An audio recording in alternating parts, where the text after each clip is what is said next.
Observons une théorie scientifique. Elle n'est pas scientifique. Ben si, elle est scientifique. Non.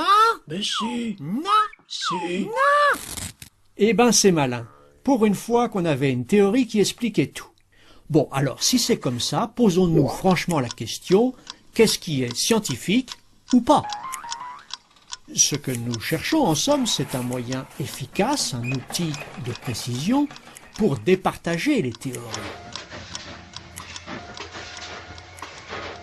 Attention, il faut que ce système nous permette de trier avec certitude, d'un côté les théories scientifiques et de l'autre les pseudo-scientifiques. C'est important parce que pour certaines théories, c'est pas évident de savoir quand même. Comment faire donc pour que cette machine tourne rond? Ah ben tiens, justement, voilà Karl Popper, un philosophe qui propose une solution. On prend la théorie et on regarde si elle est réfutable ou pas. Merci Karl, mais en fait, on n'a pas trop compris là. Ça veut dire quoi, réfutable et non réfutable? Ça veut dire qu'on peut la contredire ou qu'on ne peut pas. Une théorie qu'on ne peut pas contredire n'est pas réfutable, donc pas scientifique. D'accord. Par exemple, si j'invente une théorie du genre « Nous sommes entourés de petits êtres invisibles qui nous espionnent et se moquent de nous », si on réfléchit bien, personne ne peut prouver le contraire. Cette théorie n'est donc pas réfutable. Par conséquent, selon vous, elle n'est pas scientifique. À l'inverse, en astronomie, les lois de Newton permettent de calculer le mouvement et la position des planètes. Elles peuvent nous dire ainsi la date et l'heure précise où va se produire, par exemple, une éclipse.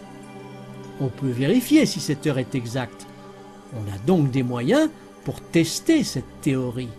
C'est ça que vous appelez une théorie réfutable, n'est-ce pas, Monsieur Popper?